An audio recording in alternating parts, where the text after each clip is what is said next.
Este es el video final sobre generalidades de química. Aquí abordaremos conceptos como agua, líquidos corporales, pH y soluciones amortiguadoras. Este es uno de los primeros temas que suelen revisarse en libros de bioquímica, de fisiología, biología molecular, etc. Y su comprensión será bastante importante para temas más avanzados. El agua es la molécula inorgánica más importante y más abundante del cuerpo humano. Esto porque es el medio en el que se llevan la mayor parte de las reacciones químicas.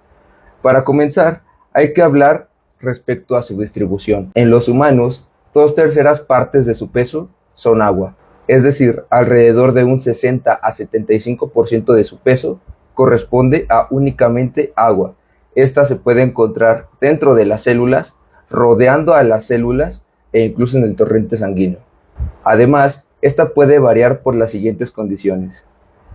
La primera es la edad. Resulta que entre más joven sea un organismo, mayor cantidad de agua tendrá. Entonces, podríamos decir que el agua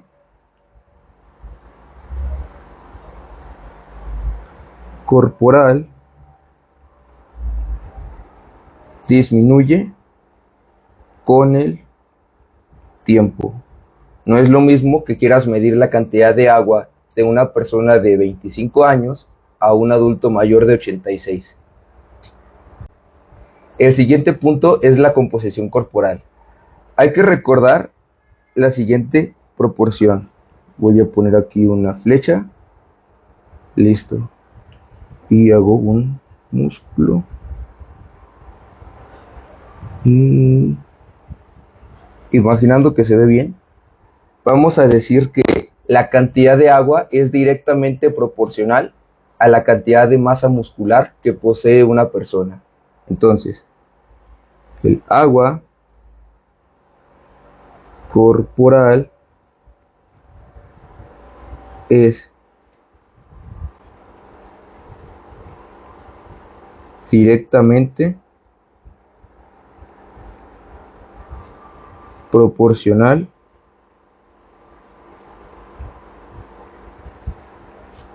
a la masa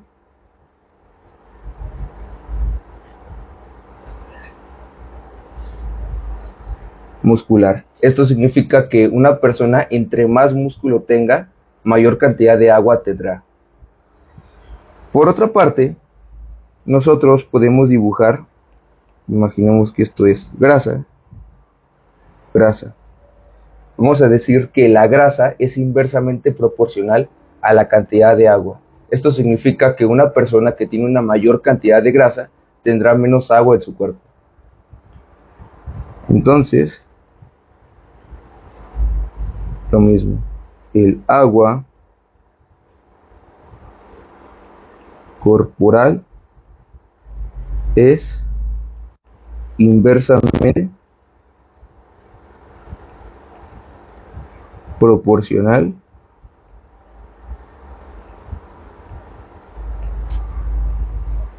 a la grasa. Finalmente, el sexo también va a contribuir a la cantidad de agua que tengamos, siendo así que por motivos genéticos y fisiológicos que estudiaremos más adelante, resulta que las mujeres suelen tener una mayor cantidad de grasa en su cuerpo que los hombres. Ahora, esto no siempre es así, depende completamente de los hábitos que tenga la persona también. No es lo mismo si yo comparo a una mujer de 20 años que activamente hace ejercicio diario y tiene una alimentación saludable, a un hombre de la misma edad que no realiza ningún tipo de ejercicio y tiene una mala alimentación. Ya para finalizar, vamos a hablar sobre qué es el agua, o recordar el concepto que explicamos en la clase pasada, en donde decíamos que el agua es una molécula eléctricamente neutra, pero polar. Esto significa que el agua está formada por enlaces covalentes polares. Y como el oxígeno es bastante electronegativo, un poco más que el hidrógeno, va a crear esa característica en donde cada átomo de hidrógeno tiene una carga parcial positiva y el átomo de oxígeno tiene dos cargas parciales negativas. Ahora, como puedes observar, aquí hay una pregunta y es, ¿por qué se conoce al agua como el solvente universal?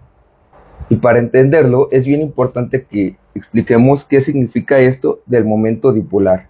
En química, el momento dipolar se refiere a qué tan desigual es la distribución de electrones dentro de una molécula. Entonces, hay que recordar que cuando tenemos agua,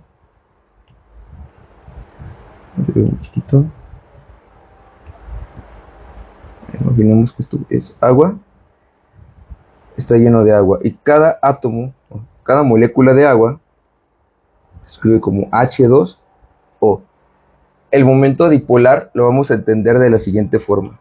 Cuando tú dibujas la molécula de agua, puedes poner al oxígeno primero y vas a observar cómo están distribuidos sus electrones. Así como lo estoy poniendo en la pantalla, es como normalmente se suele escribir o dibujar este átomo. Y luego dibujamos dos átomos de hidrógeno.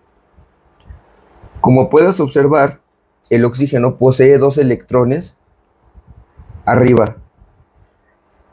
Hay una teoría que es la teoría de repulsión de los pares electrónicos, en la que indica precisamente que cuando tienes un átomo y posee pares de electrones que no están enlazados con nada, estos van a tender a repelerse. Esto significa que si tú tienes dos pares de electrones, jamás los vas a poder unir, porque como son cargas negativas, se van a repeler. Entonces, esta distribución de los electrones dentro del oxígeno hacen que forzosamente el agua tenga esta estructura. Y como pregunta de examen, que a veces suelen poner, hay un ángulo de 104.5 grados que está presente entre los dos átomos de hidrógeno. Hay algunos autores que lo escriben como 104.45. Para la carrera de medicina, la verdad es que no es tan importante saber el ángulo de la molécula del agua, pero en este primer acercamiento a la bioquímica, pues sí suele ser algo que preguntan. Entonces, ¿por qué el agua es el solvente universal? Precisamente por el momento dipolar, que otra vez se refiere a qué tan desigual es la distribución de electrones dentro de la molécula. Además, recuerda que, tomando en cuenta esto, los electrones de los hidrógenos están orientados hacia el oxígeno, por eso se escriben estas flechitas aquí. Entonces, el átomo de oxígeno posee una mayor densidad de electrones. Esto es bien importante. Ahorita que entremos en la parte de las características del agua, te voy a explicar por qué esta distribución de los átomos es tan importante. Ahora bien, hay que recordar los puentes de hidrógeno. Los puentes de hidrógeno son enlaces bastante débiles y pues, hay que recordar primero cómo se forman. Cuando nosotros tenemos el átomo de oxígeno, este posee dos cargas parciales negativas. Significa que puede interactuar un solo átomo de oxígeno con dos átomos de hidrógeno. Por otra parte, cada átomo de hidrógeno tiene una carga parcial positiva cada uno, así que cada átomo de hidrógeno puede interactuar con un átomo de oxígeno.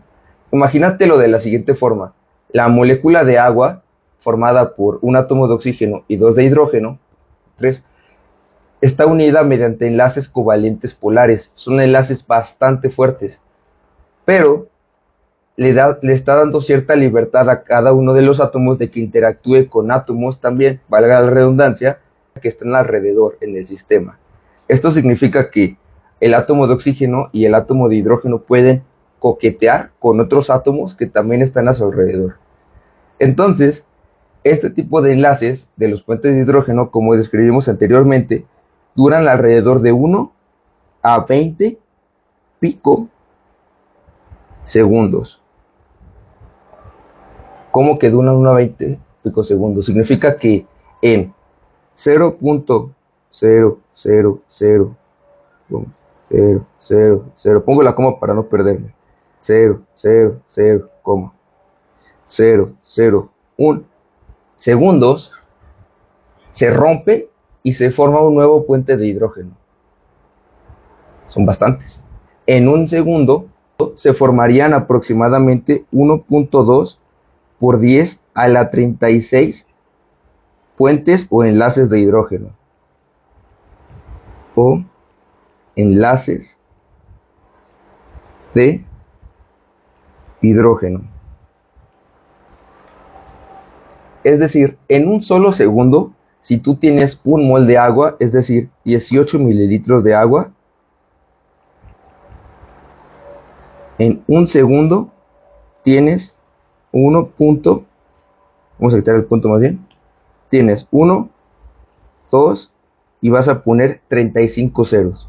1, 2, 3, 1, 2, 3, 6, 9, 12, 15,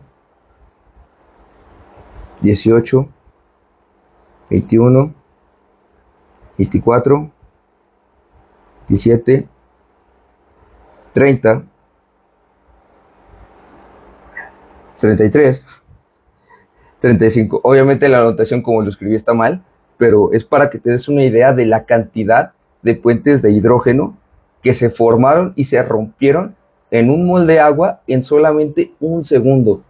¿Por qué te estoy diciendo todo esto? Resulta que gracias a la cantidad ingente que hay de puentes de hidrógeno rompiéndose y formándose en cada picosegundo, la energía necesaria que tú tienes que otorgarle al agua para que se rompan todos los enlaces es enorme, y por eso es que el agua tiene sus características de calor de vaporización y calor específico, de los cuales vamos a hablar en un instante.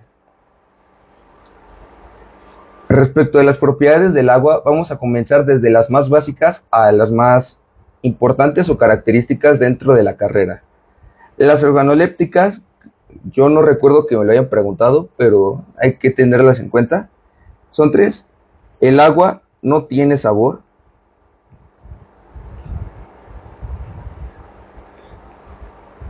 No tiene color.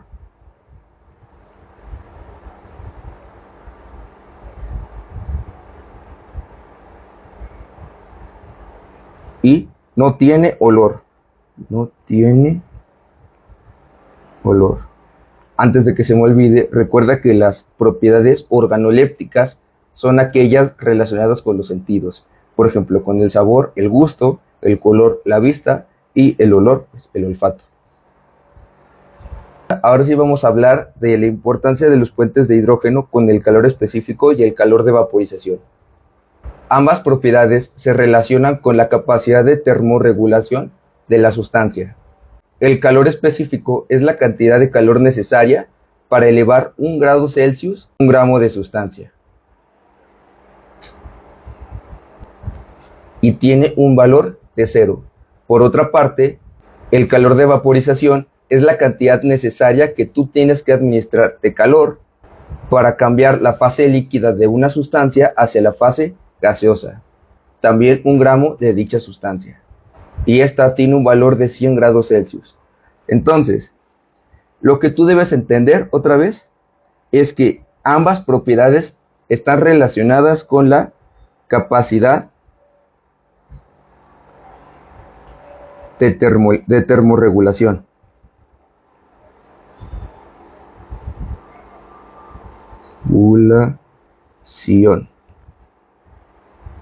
Y recordar también que está en un rango de 0 grados Celsius a 100 grados Celsius. Es decir, cuando tú haces ejercicio, normalmente sudas. No vamos a adentrarnos en el mecanismo fisiológico por el cual lo hace tu cuerpo, pero sí es importante que entiendas algo.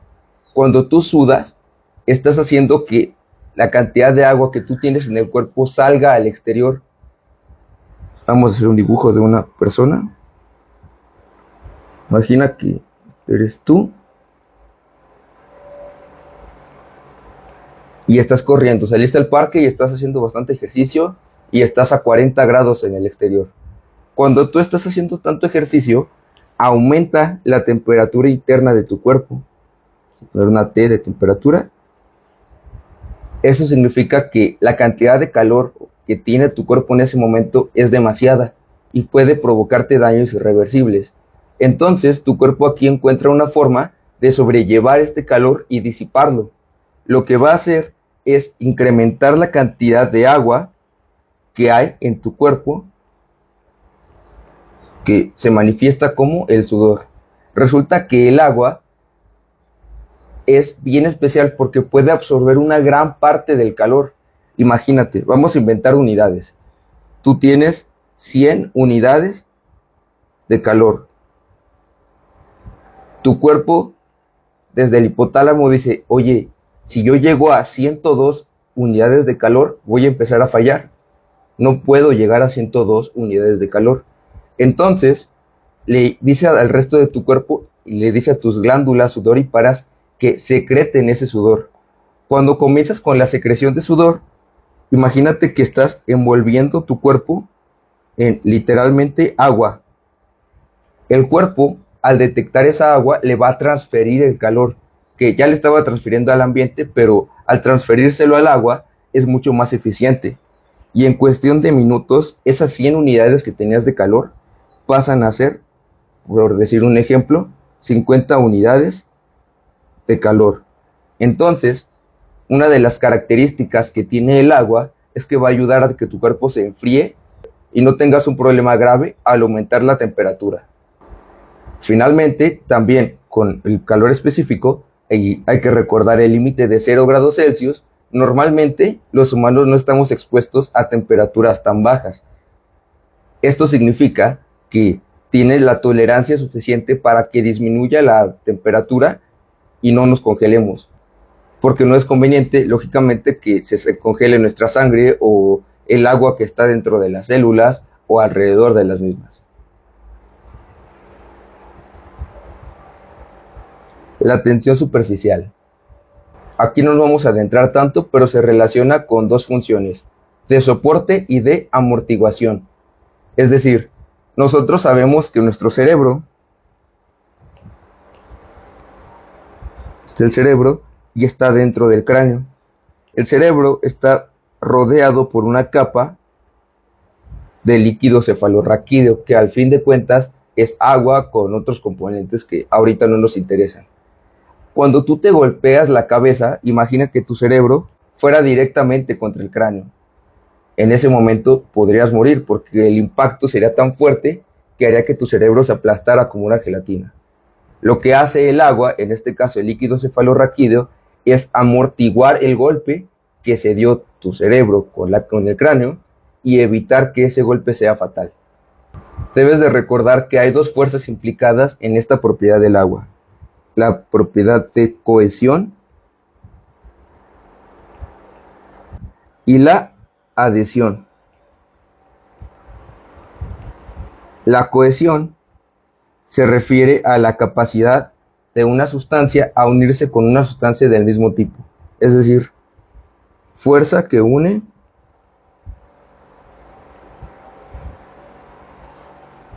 sustancias del mismo tipo. Déjame subo esto de aquí. Ahí está. La adhesión, por otra parte, es la fuerza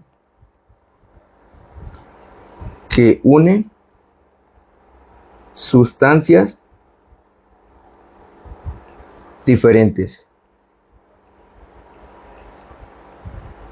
Puedes recordar este tipo de fuerzas también con el pegamento, con el PRIT, pues también tiene fuerzas de cohesión y de adhesión. ¿Por qué de cohesión?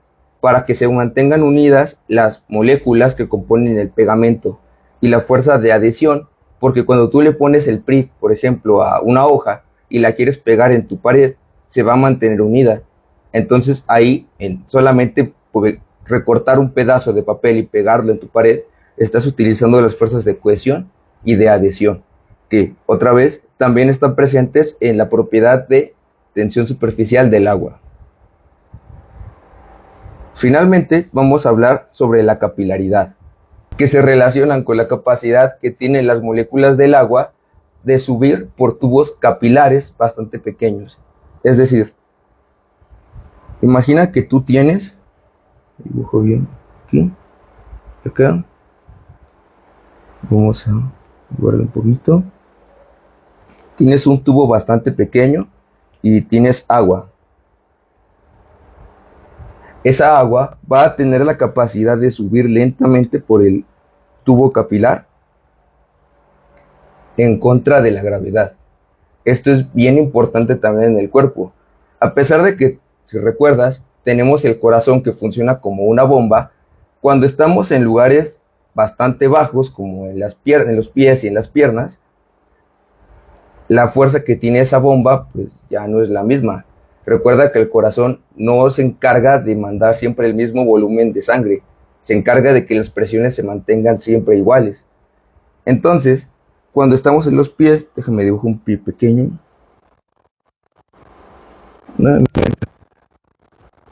Aquí está, tenemos un pie.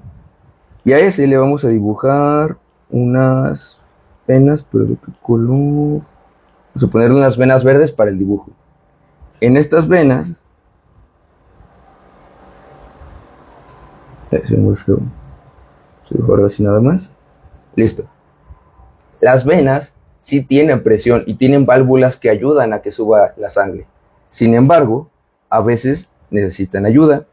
Esa ayuda la van a obtener de una propiedad del agua, que es la capilaridad, en donde la sangre va a tener la capacidad de, como las venas por las que sube esa sangre son bastante más pequeñas, pueden utilizar la propiedad de capilaridad y subir en contra de la gravedad, facilitando el retorno venoso. De hecho, cuando estas venas comienzan a deformarse más bien, y a perder su capacidad para subir la sangre, es decir, las puedes imaginar como que se engrosan y empiezan a agarrar este camino más tortuoso, que significa que está como más laberíntico, por decirlo de alguna manera. No sé si existe la palabra laberíntico, pero en estas condiciones la sangre empieza a tratar de subir, pero no puede, porque ahora el recorrido es más complicado y aumentan de tamaño. Cuando tú tienes ese tipo de venas, se les conoce como varices. Por eso es importante que empieces a entender qué propiedades están involucradas en el movimiento de los líquidos. Finalmente, vamos a hablar de la constante dieléctrica, la cual es la responsable de que el agua sea el medio en el que se llevan las reacciones químicas, y formalmente se define en la literatura como la propiedad relacionada con la capacidad de ser afectada por un campo eléctrico. Y en español, para nosotros, se refiere a la capacidad que tiene una sustancia para separar iones de carga opuesta. Es decir, la constante dieléctrica se relaciona con la capacidad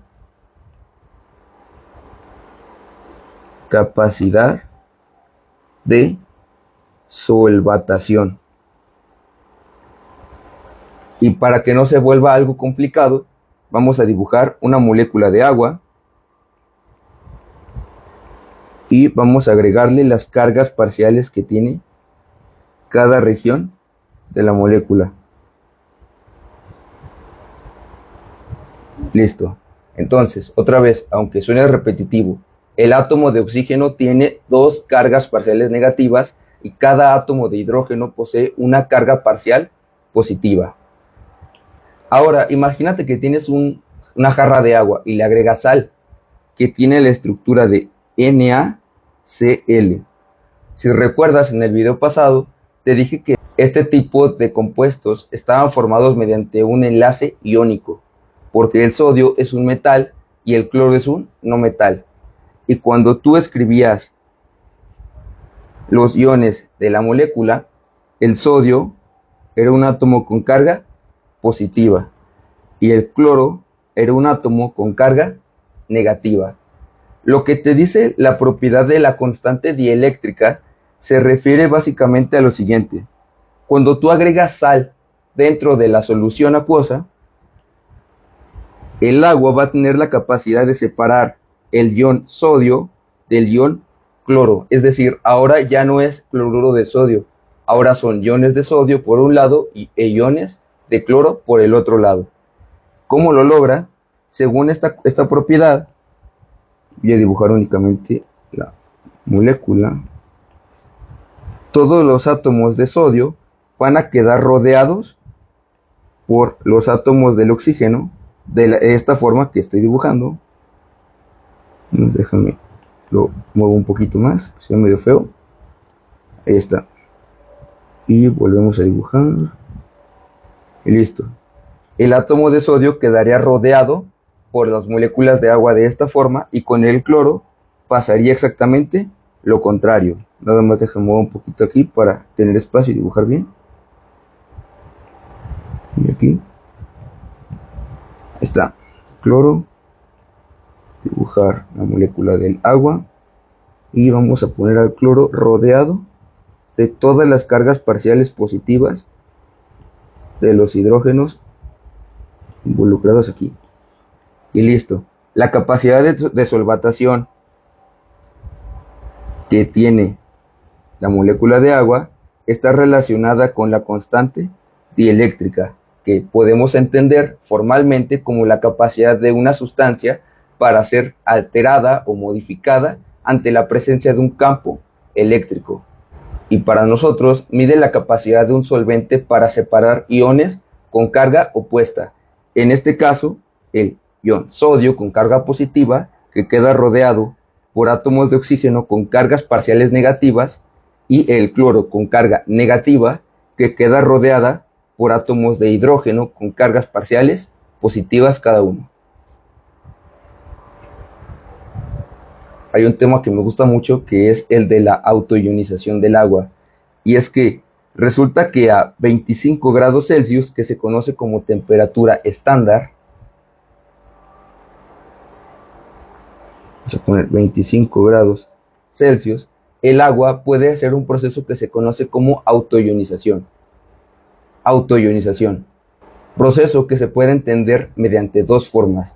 Según la teoría ácido-base de Bronsted-Lowry, o según la teoría ácido-base de Arrhenius. Según Bronsted-Lowry, cuando tú tienes dos moléculas de agua, una va a actuar como un ácido y la otra va a actuar como una base, siendo así que la molécula que actúe como ácido, en este caso lo representa como la de la derecha,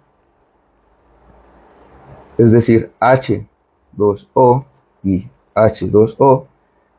La molécula que actúa como ácido, imagínatelo, vamos a escribirlo así: oxígeno, hidrógeno, hidrógeno, oxígeno, hidrógeno, hidrógeno. Otra vez, la molécula que actúe como ácido va a tomar uno de sus hidrógenos y se lo va a donar a la otra molécula de agua. Pero ocurre algo bastante interesante, y es que a mí me gusta contar este tipo de interacción como si fuera una especie de novela. Imagínate que, recordando la clase pasada, el átomo de oxígeno es, no sé, el novio o la novia, vamos a ponerle la novia en este caso, y tiene de novios a dos átomos de hidrógeno, una relación de 3 que es relativamente estable. En esta relación de 3, el átomo de oxígeno tiene los electrones de cada hidrógeno más cerca de sí, además de los electrones que ya posee propiamente. ¿Qué pasa? Es una relación de 3 que además es abierta, es decir, el átomo de oxígeno tiene dos cargas parciales negativas y tiene un acuerdo bastante peculiar. Vamos a poner aquí que cada átomo de hidrógeno tiene una carga parcial positiva. ¿Cuál es el acuerdo? Las relaciones de 3, oxígeno con dos hidrógenos, pero se dan permiso de hablar con otros átomos de oxígeno o de hidrógeno. Es decir, imagínate que este hidrógeno, pues sí, está en su relación estable con su oxígeno y con el otro hidrógeno, pero está formando un puente de hidrógeno, valga la redundancia, con el átomo de oxígeno de la molécula aledaña. Cuando esto está sucediendo, resulta que puede ser, ahorita vamos a ver cuál es la proporción de veces que pasa esto, que el átomo de hidrógeno, que en este caso solamente es un protón, porque recuerda que el electrón lo tiene el oxígeno, entonces el hidrógeno se siente más atraído por el oxígeno. y se va con la idea de que va a ser una relación más estable porque ya está cansado de que el otro átomo de oxígeno con el que está unido firmemente se la pase interactuando con otros hidrógenos. Entonces, otra vez, como te dije, se va a sentir atraído al otro oxígeno y va a pensar que la relación que forma ahora va a ser más estable. Así que el átomo de hidrógeno se va a soltar de la molécula original de agua en la que está unido. Siendo así que cuando vemos la reacción, deja cambio de lápiz, cuando vemos la reacción, obtenemos el resultado de una molécula de oxígeno con 3 hidrógenos y, déjalo pongo aquí, el oxígeno le está prestando los electrones, al átomo de hidrógeno. ¿Te acuerdas que al inicio del video te dije que la molécula de agua era eléctricamente neutra pero polar? ¿Por qué polar? Porque el oxígeno tiene 4 electrones que no están interactuando con nadie y también por eso tiene las cargas parciales negativas. Entonces, se forma esta molécula. Esta molécula se conoce también como ion hidronio. Un ion hidronio no es más que una molécula de agua a la que se le sumó un protón, nada más el protón. Ahora, el ion hidronio, te dije que la molécula de agua normal, más bien, era neutra eléctricamente, pero ahora yo le agregué una carga positiva. Esto significa que el ion hidronio posee una carga positiva. Por otra parte, el oxígeno, que se quedó con el otro átomo de hidrógeno, sigue teniendo una relación relativamente estable, pero convenientemente para el oxígeno, él se quedó con el electrón del hidrógeno que se fue. Así que si antes era una molécula neutra, pero ahora perdió una carga positiva, el resultado va a ser que el OH tenga una carga, me lo dibujo bien que me quedó bastante chueco, el OH tiene una carga formal negativa. Esto es la teoría de autoionización según la teoría ácido-base de Bronsted-Lowry. Ahora vamos a ver lo de Arrhenius. Es un poco más sencillo y básicamente nos dice que una molécula de agua va a dividirse y formar un OH y un protón, que es prácticamente lo mismo que vimos anteriormente, pero modificado. Ambas son correctas, pero se suele utilizar más la teoría de Arrhenius para explicarlo. Ahora, ya que estamos aquí, nada más quiero dejar claro unos nombres. La molécula de agua que donó el protón se conoce como ácido. La molécula de agua que aceptó el protón se conoce como base. Ahora, el resultado de esto es que la molécula que aceptó el protón, es decir, la base, después de que ocurrió la reacción, se conoce como ácido conjugado. Y la molécula que inicialmente era un ácido, después de la reacción se llama base conjugada.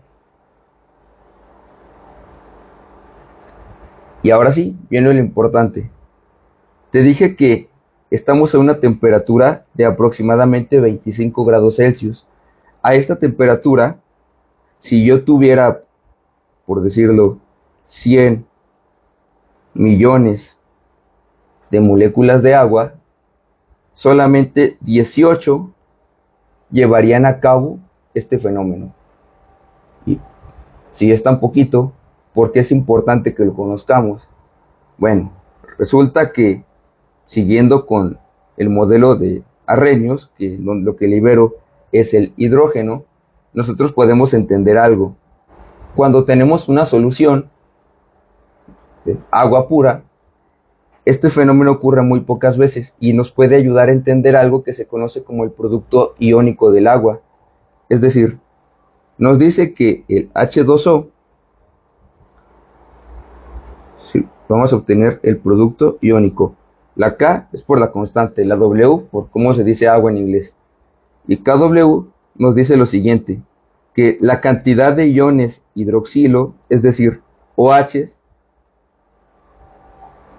y la cantidad de protones, cuando es una solución pura a 25 grados Celsius, nada más con agua, es de 1 por 10 a la menos 14.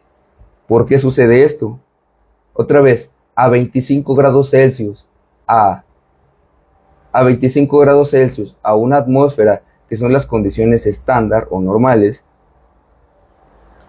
y si yo tengo una solución únicamente con agua, yo voy a tener la relación de OH, es decir, la concentración de OH, que va a ser equivalente a 1 por 10 a la menos 7. Normalmente se le pone molar por la molaridad. Y yo voy a multiplicarlo también por la concentración o la cantidad de iones o hidroxilo o protones, como le quieres decir, que también es 1 por 10 a la menos 7 molar.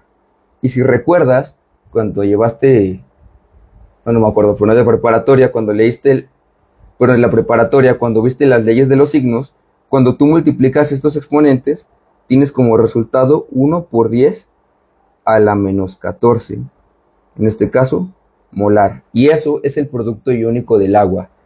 No vamos a entrar en más detalles de esto, pero debes de recordar que todo lo que acabamos de ver es importante para establecer la escala del pH. Con todo esto en mente, es prudente realizarnos la siguiente pregunta. Entonces, ¿qué es el pH? El pH es un parámetro que nos indica la concentración que tenemos de iones hidróneo en una disolución. Además, es capaz de afectar un sinfín de procesos metabólicos, ya que puede alterar completamente la actividad enzimática. Y entonces lo vamos a poner como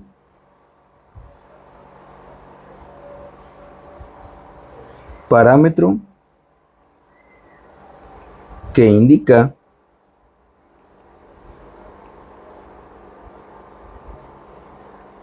la concentración, vamos a ponerla aquí, de protones.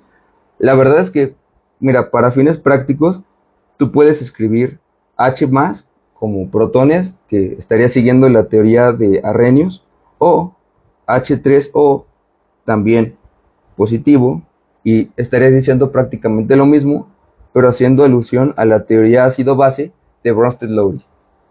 Pero bueno, entonces el pH, parámetro que indica la concentración de protones o iones hidróneo de una disolución.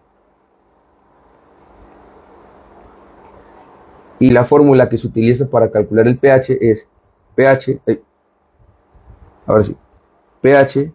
es igual a menos logaritmo base 10, que normalmente tu calculadora ya lo trae así predeterminado, y escribes ahora sí la concentración de protones, o si te quieres ver más acá, escribes lo mismo, pero le pones H3O más. Realmente te refieres a lo mismo, entonces puedes escribir lo que gustes. Vamos a pasar a la parte final del video, en el que hablamos sobre las soluciones acuosas dentro de la clínica, pero no podemos adentrarnos a hablarte, por ejemplo, de solución Ringer-lactato, de la solución salina o Hartmann, como le gustes decir, sin antes explicarte cómo es que funcionan las soluciones. Para empezar, el principio de dilución, el cual nos dice que cuando agregas cualquier soluto a una solución, con el paso del tiempo, esta se distribuirá homogéneamente. Vamos a poner aquí otra vez el ejemplo del agua. Entonces tengo aquí mi envase con agua.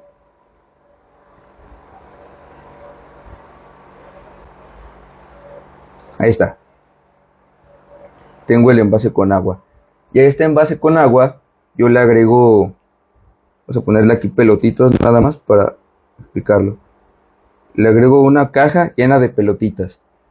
Las pelotitas se van a distribuir con el tiempo por toda la solución. Es decir, si yo lo agrego, no es como que las 8 pelotitas que yo agregué, por decir algo, se queden únicamente en la superficie. teniendo en cuenta que la sustancia que agregué sí es soluble. Entonces, a lo mejor al principio sí están ahí, pero con el paso del tiempo, yo voy a tener que todas las pelotitas se distribuyeron homogéneamente por todo el envase. Quiero que lo veas de la siguiente forma. Si tú llegas a tu casa y te preparas una leche con chocolate, por ejemplo, cuando tú te sirves la leche y agregas el chocolate, aunque no lo mezcles, con el tiempo le vas a tomar y vas a ver que no importa por dónde le tomes, si es de un lado del vaso o del otro, o si puedes tomarle de abajo, por ejemplo, siempre va a ser igual, a leche con chocolate. Eso es lo que nos dice básicamente el principio de dilución o de disolución.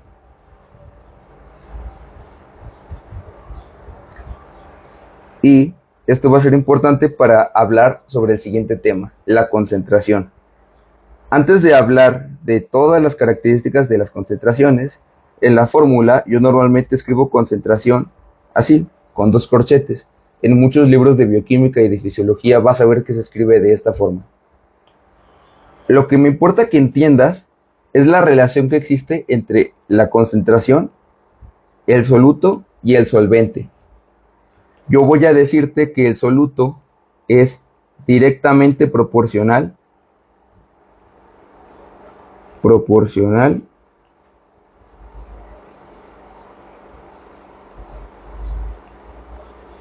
a la concentración. Entonces, si yo llego a mi casa y, por ejemplo, tengo mi agua y le quiero agregar leche, le agrego leche. Y le quiero agregar chocolate, le agrego el chocolate y voy a mezclar. Cuando le tomo me puedo dar cuenta que no sabe como a mí me gusta de dulce. Entonces, podemos decir que tiene una baja concentración. ¿Qué significa que el soluto sea directamente proporcional a la concentración? Que yo puedo agregar más soluto y ponérselo directamente al agua, bueno, a la leche normalmente, para que tenga una mayor concentración de chocolate y sepa más rico o que sepa como me gusta el chocolate. Ahora, yo digo que el solvente es inversamente proporcional a la concentración. Voy a copiar nada más aquí esto para no escribir tanto. Entonces, ahora sí, le pongo que es inversamente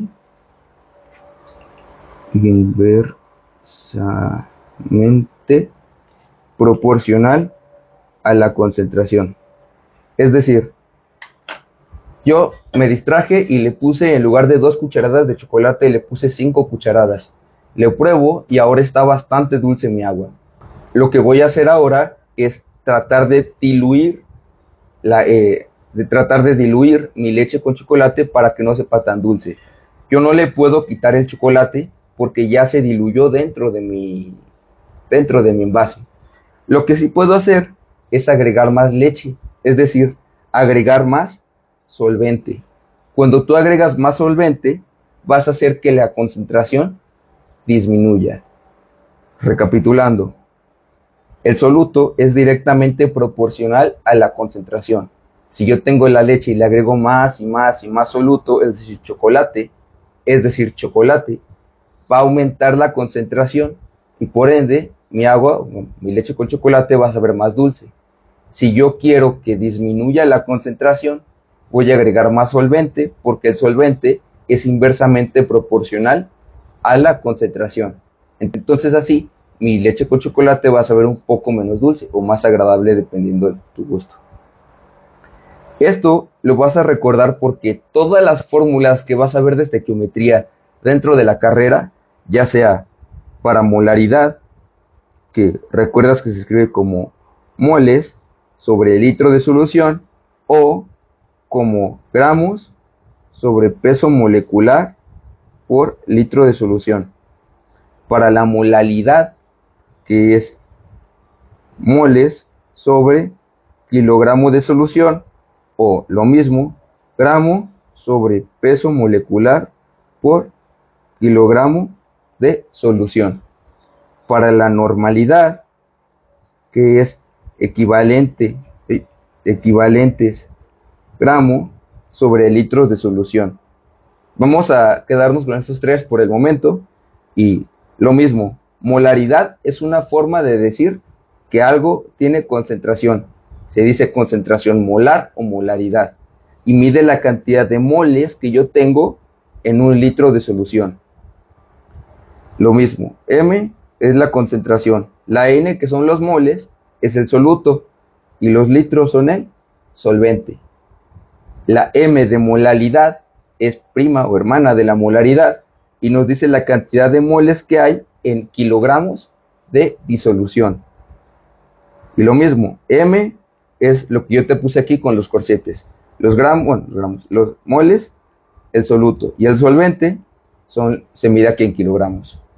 La normalidad me habla de equivalentes gramo, que son del soluto, y los litros, el solvente. Más adelante en fisiología nos adentraremos bien en qué es la normalidad y por qué es importante conocerlo. Antes de que se me olvide, hay varios tipos de soluciones que debes de recordar. Está la diluida, la concentración diluida. Está la concentrada,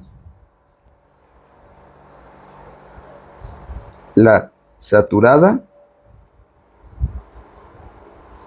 y la sobresaturada. En la diluida, imagínate que tienes tu vaso y en lugar de, vamos a cambiarle el ejemplo de la leche con chocolate y le agregas algún polvo para hacer un agua de sabor. Y tú le pones bien poquito porque no te gusta que quede nada dulce tu agua. Entonces tú vas a tener una concentración que es diluida. ¿Qué pasa si yo le agrego un poco más para que tenga más sabor? Ahora la concentración aumenta y se dice que la solución es o está concentrada. Ahora, todos los líquidos, todos los solventes tienen una capacidad para diluir, valga la redundancia, lo que le agregas. Cuando tú llegas a ese punto, se dice que la concentración está saturada. Imagínate que si le agregué polvito y luego todavía le agrego más para que sepa más dulce. Yo le agregué lo suficiente para que llegara el límite en donde el agua ya no puede diluir más ese polvo que usé para el agua. Entonces, mi concentración es saturada. Ahora, yo soy terco y le quise echar todavía más polvo, pero pasó algo, y es que el agua ya no lo puede diluir, y todo el polvo que le voy agregando se va sedimentando y queda al fondo de mi termo. Regresando al ejemplo de la leche con chocolate, no sé si te ha pasado que intentas ponerle mucho chocolate de niño y no se podía diluir, nada más veías todos los grumos del chocolate ahí flotando arriba del vaso. Y lo que hacías era meter al microondas ese vaso y luego le dabas vuelta con una cuchara. Cuando tú haces eso, estás aumentando la energía que tiene ese solvente y estás haciendo que ahora tenga la capacidad de diluir todavía más cantidad de soluto. El detalle es que solo lo puede hacer cuando la temperatura es alta, porque literalmente es como si todas las partículas que están ahí, todas las moléculas, se movieran más rápido. Cuando el agua se enfría o la leche se enfría, ahora las partículas se mueven más lento.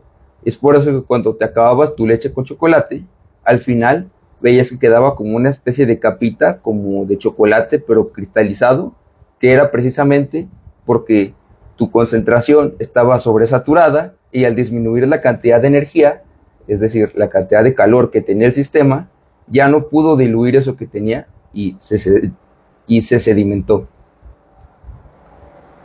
Finalmente, soy muy olvidadizo, estas concentraciones que son diluidas, concentradas o sobresaturadas se conocen como empíricas o cualitativas. Las que te puse acá, de la molaridad, normalidad, y hay más, se conocen como moleculares o cuantitativas, porque sí las puedo cuantificar. O sea, yo no sé si mi concentración es cuánto es diluido cuánto es concentrado, cuánto es saturado, cuánto es sobresaturado. Eso es como dirán por ahí a ojo de buen cubero. Entonces, por eso se llama empírica o cualitativa. Ya cuando hablamos de algo más exacto, que podemos medir fielmente, estamos hablando de la fórmula molecular, o de la concentración con fórmula molecular o cuantitativa. Ahora sí, vamos a hablar de una de las cosas que más me gusta, la osmolaridad. La definición más aceptada es que la osmolaridad es la medida que expresa la concentración total de partículas osmóticamente activas, solutos disueltos en un litro de solución. A mí no me interesa que te sepas la definición así al pie de la letra. Lo que quiero que entiendas es lo siguiente. Aquí tengo un recipiente que está separado por una línea punteada que simula una membrana semipermeable. Para el agua, yo tengo cosas, por ejemplo, en la sangre, como proteínas. Las proteínas, voy a dibujarlo aquí, son partículas que se conocen o se denominan como partículas osmóticamente activas. ¿Por qué? Quiero que imagines que esta proteína quiere pasar a través de la membrana. Digo, si sigues un poco la lógica, te podrás dar cuenta que no puede, es demasiado grande. Bueno, en bioquímica y en fisiología aplicamos un concepto que se llama coeficiente de reflexión. ¿Qué significa esto? Hay moléculas que tienen un diferente coeficiente de reflexión y ese me va a indicar si la partícula puede o no atravesar la membrana. Esas partículas normalmente tienen la capacidad, si no pueden atravesar la membrana normalmente, de jalar agua. Es decir, vamos a poner aquí 3 ejemplos. Vamos a poner aquí a la proteína. Vamos a poner aquí un átomo de sodio, bueno, un ion sodio. Y vamos a poner aquí una molécula de, no agua, no, vamos a poner glucosa. Ahora sí, hay 3 valores posibles para el coeficiente de reflexión. El coeficiente de reflexión va a ir de, bueno, primero se escribe con la letra griega sigma, que es como la cachuchita al revés. Y por ejemplo, la proteína no puede atravesar la membrana, o sea, lo intenta y cuando toca la membrana choca, es decir, se refleja. El valor entonces para la proteína va a ser de 1. Cuando el valor del coeficiente de reflexión es 1, significa que esa partícula no puede atravesar la membrana. Y ahora, el sodio tiene carga. Tienes que entender que cuando una partícula, una proteína, lo que sea, tiene carga, muy difícilmente va a atravesar la membrana. Entonces va a pasar lo mismo. Va a ir y va a rebotar, se va a reflejar. Entonces el coeficiente también va a ser de 1 para el sodio. Y la glucosa normalmente en las membranas tiene transportadores que le permiten entrar fácilmente y no necesitan nada más. Entonces la glucosa tiene un coeficiente de reflexión de 0, es decir, no rebota con la membrana, puede pasar fácilmente a través de ella. Entonces, de estas 3 partículas que tenemos aquí, la proteína y el ion de sodio son partículas osmóticamente activas. ¿Y qué significa que sean osmóticamente activas? Recordando que la ósmosis se puede entender como el proceso en el que una partícula, en este caso la proteína, puede jalar agua. Vamos a entenderlo de la siguiente forma. Cuando yo tengo estas partículas en la solución, imaginemos que estos 2 compartimentos están llenos de agua y agua. Imagínate que de un lado yo tengo, vamos a quitar todo esto, el que ya está grabado. Yo de este lado tengo, vamos a poner varias proteínas, 3, tengo 4 proteínas de un lado y del otro yo solamente tengo 2 proteínas. ¿Qué significa esto? Normalmente los sistemas buscan estar en equilibrio. Esto significa que buscan que la concentración sea la misma en ambos lados. Es decir, si aquí tengo 4 moléculas de agua, si aquí tengo 4 proteínas y aquí tengo 2, lo que va a hacer el sistema para que ambos se encuentren a la misma concentración es jalar agua hacia donde hay una mayor cantidad de proteínas para que cuando yo haga el cálculo final, la concentración sea la misma. Recuerda la fórmula que te puse aquí arriba. Yo no puedo hacer que la proteína atraviese la membrana, así que para disminuir la concentración, aumento la cantidad de solvente. Lo mismo. Digamos que aquí tengo 1 litro de agua y acá tengo 1 litro de agua. Pero en este litro de agua tengo 4 proteínas y en el otro tengo 2 proteínas. Para que se encuentren en equilibrio, lo que yo voy a hacer es agarrar agua del lado derecho para que llegue al lado izquierdo. Y ahora sí se diga que están en equilibrio. Vamos a profundizar mucho más en esto en fisiología. Ahorita solo quiero que te quedes con esto. Entonces, la osmolaridad me indica la concentración de partículas osmóticamente activas o solutos, más bien, disueltos en 1 litro de disolución. Nosotros tenemos una osmolaridad dentro del plasma, dentro de la sangre.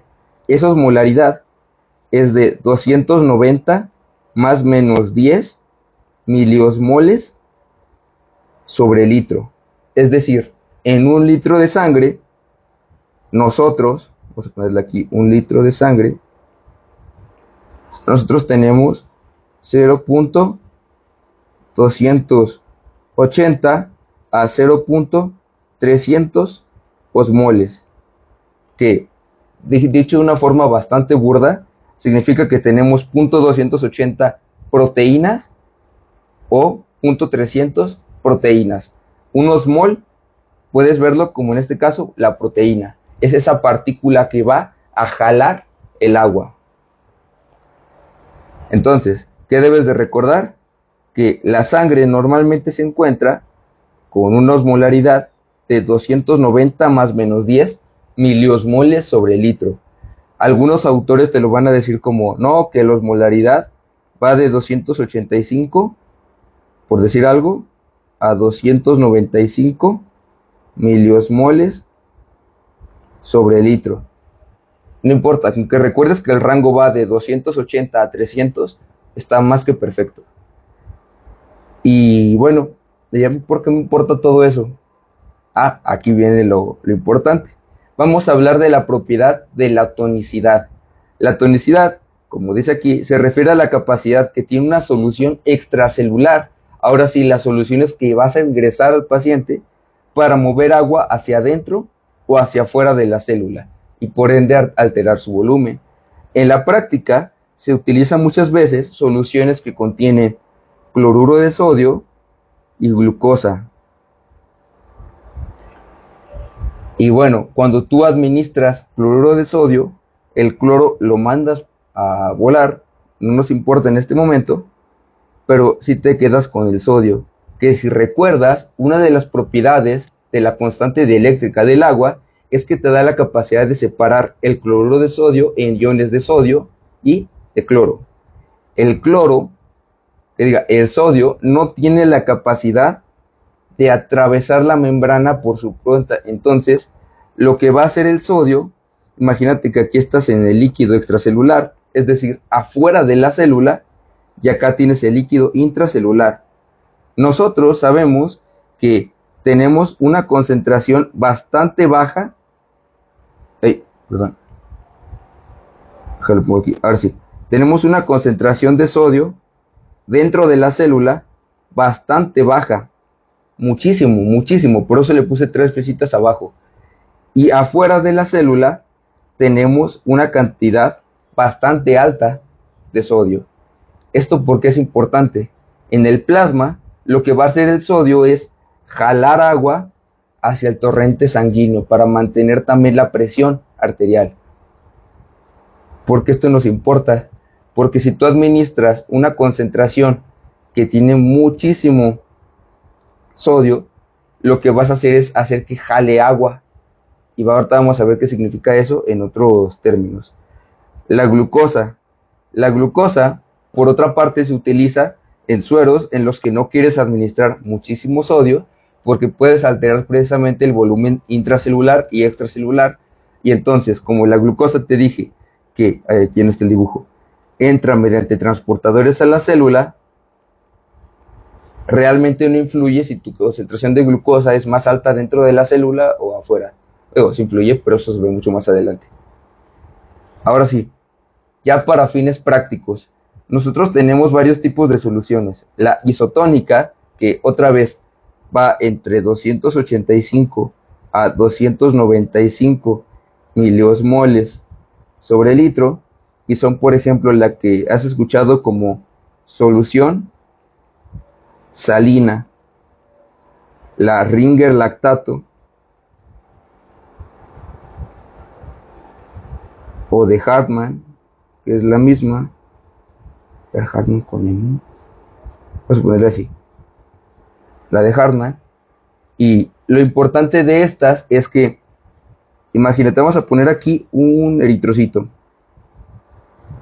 Tienes el eritrocito, y el eritrocito tiene una cantidad de proteínas, una cantidad de átomos de iones de sodio, de cloro, de lo que quieras. Y afuera tú tienes una concentración de 285 miliosmoles, por decir algo. Aquí escribí muy feo. Ajá, miliosmoles. Déjame lo borro aquí porque escribí mal acá arriba también. Sobre el litro. Y acá no puse la M.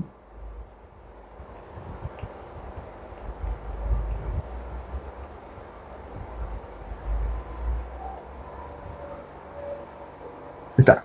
Listo. Ahora sí. Imagínate que agregas una solución que está en esta concentración de 285 a 295 miliosmoles y la agregas directamente al torrente sanguíneo. Al hacer tú esto, no estás alterando la osmolaridad que ya tiene propiamente la sangre. Entonces, normalmente hay un intercambio de agua que entra a la célula, valga la redundancia, y que sale de la célula. Entonces, al agregar tú este tipo de soluciones, estás manteniendo el equilibrio que existe entre la concentración de moléculas osmóticamente activas en el plasma y adentro del eritrocito.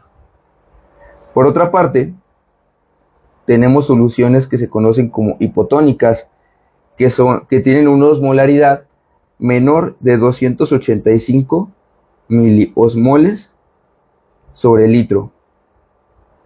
¿Qué va a pasar siguiendo el ejemplo del eritrocito? Lo copio. Siguiendo el ejemplo del eritrocito, como ahora tú agregaste más solvente, es decir, tú tenías una osmolaridad antes de 290 miliosmoles sobre el litro en tu sangre.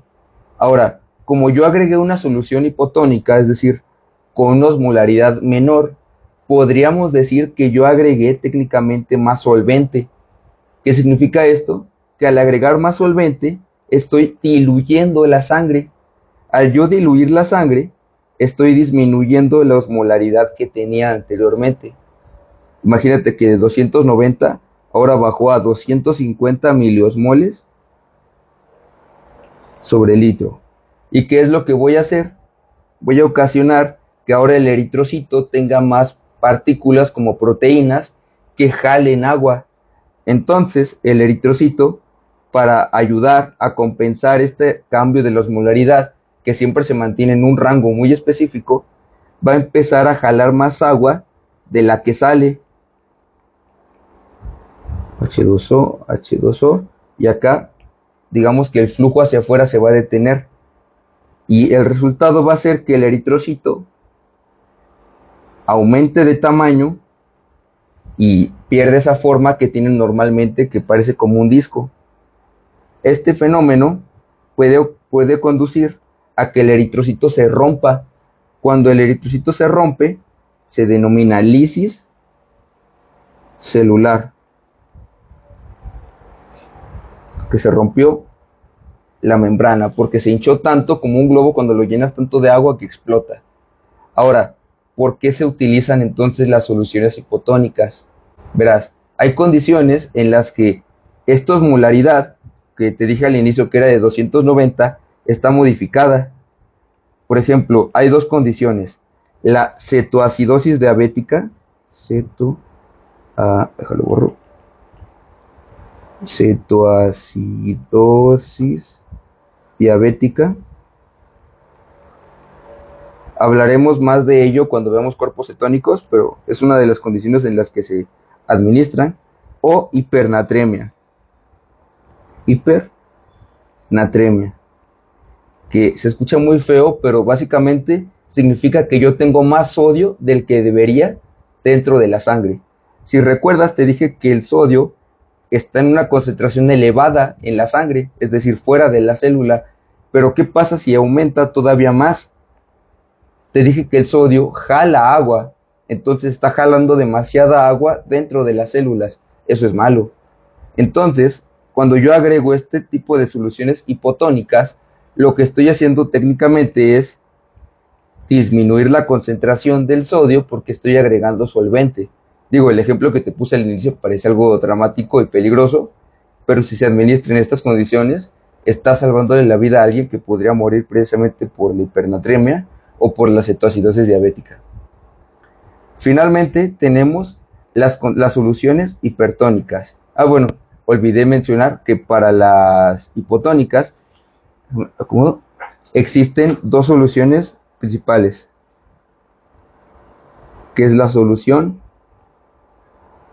salina al 0.45%. Es una importante que debes de conocer. Ahora sí, las soluciones hipertónicas. Estas se caracterizan por tener una osmolaridad mayor, vamos a ponerle de 290 miliosmoles sobre litro. Y ejemplos son el suero salino,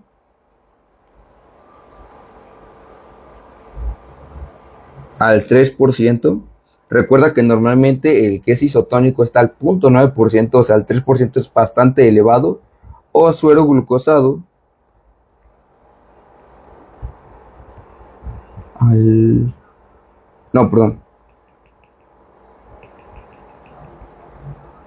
o dextrosa